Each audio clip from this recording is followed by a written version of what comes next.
Hello guys, welcome back to our channel. So today we are starting with another lecture of this series जिसमें हमने पहले lecture 1 देखा जिसमें हमने basics पढ़े। इसमें भी हम बेसिक्स जो कॉन्सेप्ट और है मैथमेटिकल लॉजिक है वो पढ़ेंगे।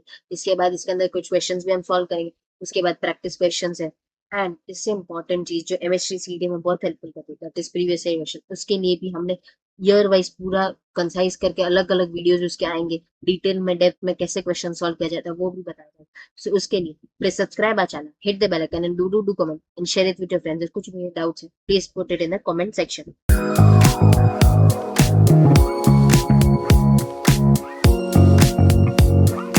So let's begin with mathematical logic, lecture 2. So principle of duality. What is principle of duality? समझते हैं. Principle of duality.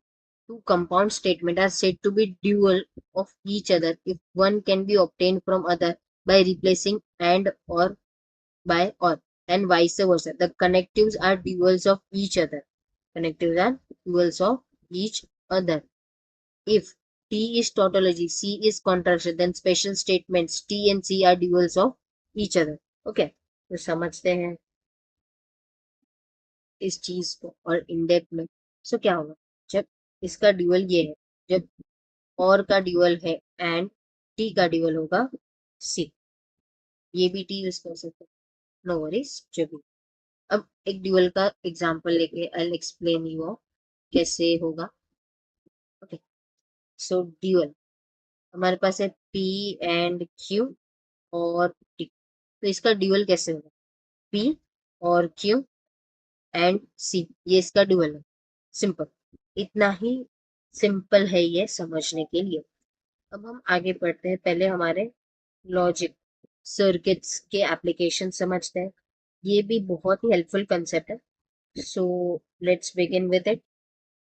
The application of a logic to switching circuits.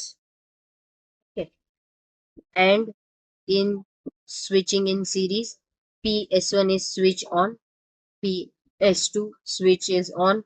For lamp L to be on, both S1 and S2 must be on using the theory of logic.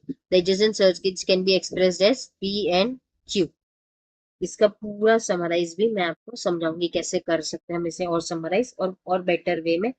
तो ये हमारा इस तरीके से P and Q, ये हमारा इस तरीके से होगा। ये हमारा एंड चल रहा है हमारा। ओके, समझ सकते हैं। आगे बढ़ते हैं और सर्किट्स की तरफ बढ़ते हैं। और सर्किट्स में क्या होता है? Switch is on for LM to be on, either one of the two switches S1 and S2 must be on using the theory of logic. Adjacent circuits can be expressed as P और Q, ये इस तरीके से होगा। तो अब इसको समझते हैं, हम पूरा एक समराइज बनाते हैं, पूरा एक समरी में समझते हैं लॉजिक वाला summary. Let me light it is summary kind of, तो it will be easy for you to understand how it is done and everything. So अगर हमारे पास चीजें आ रही है सीरीज में अगर सर्किट कनेक्टेड है तो इसमें डू इट प्रॉपरली। ये हमारा S1 और S2, तो ये हमारा होगा P एंड Q। सीरीज में आया तो it will B P and Q। यहाँ पे लिखती हूँ सीरीज एंड, होगा हमारा इस तरह। अब अगर ये हमारा पैरेलल में आ रहा है, जैसे कि ये इस तरीके से, ये ऐसे, ये इस तरीके से, ये S1, ये हमारा S2, ये हमारा आ गया इस तरीके से पैरेलल में। तो इट विल बी हमारा P और Q, ये हमारा पैरेलल है तो ये हमारा और में चलेगा और ये वाला। अब सपोज एक और एग्जांपल है हमारे पास, अगर ऐसा कुछ आता है, सॉरी थोड़ा बेयर विद इट भाई, ये इस तरीके से यहाँ पे हमारे पास है S1 और ये यहाँ पे हमारे पास है S2 डैश। तो क्या करें? तो इसमें हमारा होगा P, सीरीज में है तो एंड तो आएगा, नेगेशन ऑफ क्यू आ जाएगा हमारे पास। अगर डैश आ रहा है तो वो नेगेशन ऑफ क्यू में कन्वर्ट हो जाएगा। ओके, ये समरी समझ ली। अब हम आगे बढ़ते हैं। फॉर सर्किट के लिए एक ये इंपॉर्टेंट चीज है, हमें जान लेनी चाहिए। देन फिर हम आगे बढ़ते हैं नेगेशन वाले पार्ट के लिए। जैसे कि हमारे पास अगर लेट मी राइट, S1 है तो वो P होगा, S2 होगा तो वो Q होगा, S3 होगा, 3 आ गए सर्किट में तो भी R हो जाएगा। अब S1 डैश है तो हमारे पास negation of P, S2 dash है तो वो नेगेशन ऑफ Q होगा, S3 डैश है तो वो नेगेशन ऑफ R। ये हमारा इंपॉर्टेंट, जो मैंने यहाँ पे समरी में आपको ये सॉल्व करके दिखाया है वो उसी का ही मैंने यहाँ पे ये भी डाला हुआ है, तो it will be easy for you to understand कैसे करना है। अब हम एक बढ़ते हैं फॉर नेगेशन की तरफ। नेगेशन, अब लेस देन और इक्वल टू है तो वो हो जाएगा ग्रेटर देन और इक्वल टू, और ये ग्रेटर देन है तो ये लेस देन और इक्वल टू हो जाएगा, ये ग्रेटर देन और इक्वल टू है तो ये इसका लेस देन हो जाएगा, लेस देन और इक्वल टू है तो वो ग्रेटर देन। एसेंशियल है हमारे पास तो फॉर ऑल हो जाएगा, फॉर ऑल है तो एसेंशियल हो जाएगा। सम है हमारे पास तो वो ऑल में कन्वर्ट होगा, और ऑल है तो सम में कन्वर्ट होगा। इट इज टू सिंपल, ये नेगेशन के पॉइंट ऑफ व्यू से बहुत हेल्पफुल होंगे हमारे लिए, इसलिए मैंने इसको इस स्लाइड्स में डाला है ताकि आप इजीली समझ पाए and it will be helpful for you all. ठीक है, अब आगे बढ़ते हैं हम प्रॉपर्टीज पे। अ four most important part in mathematical logic chapter, ये और लॉ वाला, डी मॉर्गन्स लॉ जो मैंने लेक्चर में आप देखिएगा, ये वो लॉ वो भी इट इज वेरी बेसिक, वहां से स्टार्ट करेंगे तो आपको इजी पड़ेगा ये समझने के लिए। तो ये वीडियो खत्म होने के बाद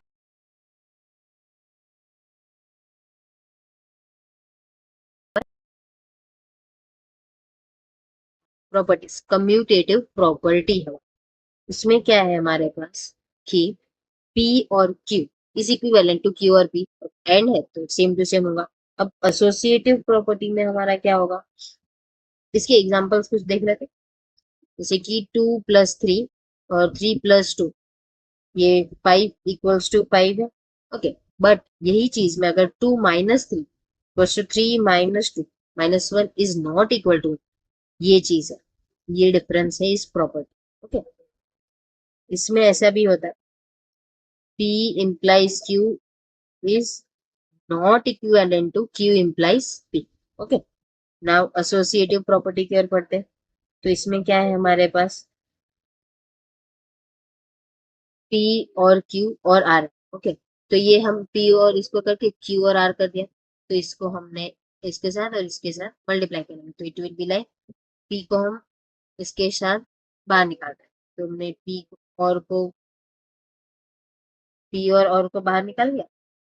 बाहर निकालने के बाद Q और R को साथ में, देन फिर होगा P और Q और R, ये हमारा इस तरीके से बनेगा। Same to same logic applies for the and वाला पार्ट एज वेल, समझ सकते हैं। नाउ डिस्ट्रीब्यूटिव प्रॉपर्टी में क्या होगा, P और Q ये हमारा एंड हो जाएगा बीच में, और P और R हो जाएगा same to same, P and Q बीच में होगा, और P एंड R हो जाएगा। ये जो बीच वाली साइन है वो हमने बीच में ले लिया है ताकि इजीली समझ में आए, ये इरेज करते हो ताकि आपको इजीली दिखे वो चीजें। Okay, now D Morgan's law, negation है तो negation of P and negation of Q, negation of R, ये सिंपल है, ये भी समझ में आ गया होगा। कंडीशनल लॉ, ये हमने जो क्वेश्चन सॉल्व किए थे प्रीवियस लेक्चर में उसमें ये हमने यूज किया था, तो it is P implies Q is equal negation of P और Q, इसलिए फर्स्ट लेक्चर जाके देखना, it will be really help. Bye conditional है तो हमने इसको स्प्लिट किया, स्प्लिट करने के बाद इंप्लीकेशन से नेगेशन ऑफ नेगेशन करके सॉल्व किया, ये मैंने पहले भी बताया और इन डेप्थ में ये चल रहा है ताकि और इजीली समझ में आ जाए।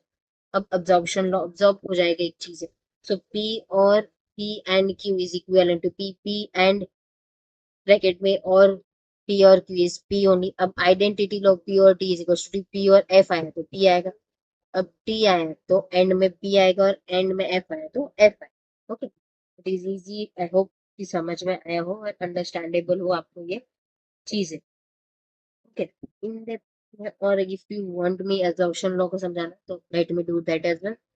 जैसे कि हमारे पास है P और P एंड Q, तो ये हमारा होगा P, समझ में आया? ये इसी तरीके से ये पूरा सॉल्व होके we get the final answers. Identity law is also, I hope, जैसे कि इसमें एक चीज हम करते हैं ताकि इजीली समझ में आए, और 1 T इज देयर तो इक्विवेलेंट टू T, एक T है तो इक्विवेलेंट टू T हो जाएगा इसमें और वाले में। और अगर एंड है, हमारे पास एंड है तो 1 F, अगर एक F है तो वो हो जाएगा इक्विवेलेंट के F के। Okay, and if both are T is equal to T, simple. ये इजीली समराइज करके मैंने लिखा है ताकि आपको समझ में, अगर एक टी आया और के स्टेटमेंट में तो उसको हम लोग टी कर देंगे, बाकी को पी रहने देंगे, और अगर एंड में आए तो एफ कर देंगे अगर एफ आ रहा है। समझ में आया? Complement law, complement law is P or negation of P is equivalent to T, P and negation of P is equivalent to F। जैसे इसमें होगा ट्रू और false is equivalent to true, false और true is equivalent to true. इस तरीके से ये हमने किया। इन्वॉल्यूशन आइडेम्पोर्टेंट लॉ ले लेते हैं हम लोग। इन्वॉल्यूशन लॉ मैंने लास्ट लेक्चर में ही समझाया था, if you want I will write it side over here as well. तो P और P is P, P and P is P। Okay, and now involution law का भी एक यहाँ पे लिखे लेते हैं, इन्वॉल्यूशन, ताकि समरी में सब कुछ ही आपको मिल जाए यहाँ पे। So negation of T is equivalent to P, negation of T is equivalent to F, और negation of F होगा तो वो equivalent होगा T। Now idempotent and involution law मैंने समझा दिया। एक क्वेश्चन कर दे, उसके बाद will wrap up and next session में और क्वेश्चंस है। इसके बाद का session will be mostly question practice करने के लिए, इन डेप्थ में सारे क्वेश्चंस ही प्रैक्टिस किए जाएंगे। So stay tune for it, वो lecture will be really helpful. अगर आपने ये समझा है तो आपके लिए वो सॉल्व करना इज रियली गुड। ओके, तो एक क्वेश्चन सॉल्व करता फर्स्ट। सो अगर हमारे पास सीरीज है और पैरेलल, तो हमने आगे पढ़ा वो क्या करना। अब हमारे पास ये है पैरेलल, तो ये और में चलेगा हमारा। So let's start solving it. तो पहला हमारा टी है, मैं दिया है यहाँ पे, पैरेलल है तो और होगा, और ये हमारा क्यू होगा। अब ये हमारे पास होगा एंड, और ये हमारा होगा पी और आर। ओके, तो ये हमारा आंसर बना। यहाँ पे मैच करते पी और क्यू एन आर, तो हमारा फर्स्ट वाला ही आंसर इसके साथ मैच कर रहा है।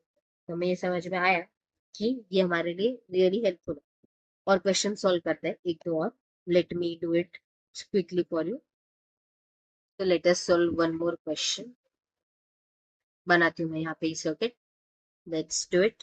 तो हमारे पास ये इस तरीके से ये सर्किट है। ये सर्किट का एक्सप्लेनेशन क्या है that also I let you know. Okay, and ये इस तरीके से हमारे पास है। ये हमारे पास P है, ये नेगेशन ऑफ Q है। यहाँ पे ये हमारे पास नेगेशन ऑफ P होगा, और यहाँ पे ये हमारे पास द फॉलोइंग सर्किट, ये सर्किट है, represent symbolically in logic when current flow in circuit, current flow in circuit. Okay, current flow in circuit, जब करंट सर्किट में फ्लो कर। ओके, तो ये हमारा फर्स्ट ऑफ ऑल पैरेलल में चल रहा है। ये बॉक्स में पूरा ये पैरेलल में है हमारे पास, तो ये हमारे पास आ जाएगा। ऊपर हमारे क्या है, नेगेशन ऑफ पी, सीरीज में है तो एंड डालेंगे क्यू। ये एक पार्ट हो गया ऊपर का कवर। अब ये हमारा और में था पैरेलल के लिए, तो हमने ये और कर लिया। अब यहाँ पे P and negation of Q, ये हमारा इसका फाइनल आंसर हो गया। I have the answer as well, तो उसके साथ मैंने मैच किया, तो this is our final answer. ये हमारा आंसर इस तरीके से बनेगा। ये क्वेश्चन सॉल्व करने के लिए इजी है। You can really understand it really properly and well. It is really helpful और understandable। एक ड्यूअल का क्वेश्चन भी सॉल्व करते हैं। The dual of P and T और C and negation of Q, इसका सॉल्व करते हैं हम लोग। तो यहाँ पे T हमारा tautology, C is are contradiction, तो हमें ड्यूअल इसका करना है। इसका ड्यूअल करेंगे तो P और C, ये और एंड ये T और नेगेशन ऑफ हमारा Q एज इट इज रहेगा। आई होप ये क्लियर हो गया। ये कुछ फ्यू क्वेश्चन छोटे मोटे हैं जो समझने के लिए, कॉन्सेप्ट समझने के लिए और क्रिएट करने के लिए इजी होते हैं। तो by this we have completed the second lecture as well. इसके बाद के लेक्चर्स में क्वेश्चन सॉल्व होंगे, ये डिटेल्ड थ्योरी और उसके बाद और चैप्टर्स भी आने वाले। So please subscribe my channel, hit the bell icon, do comment. Thank you for watching.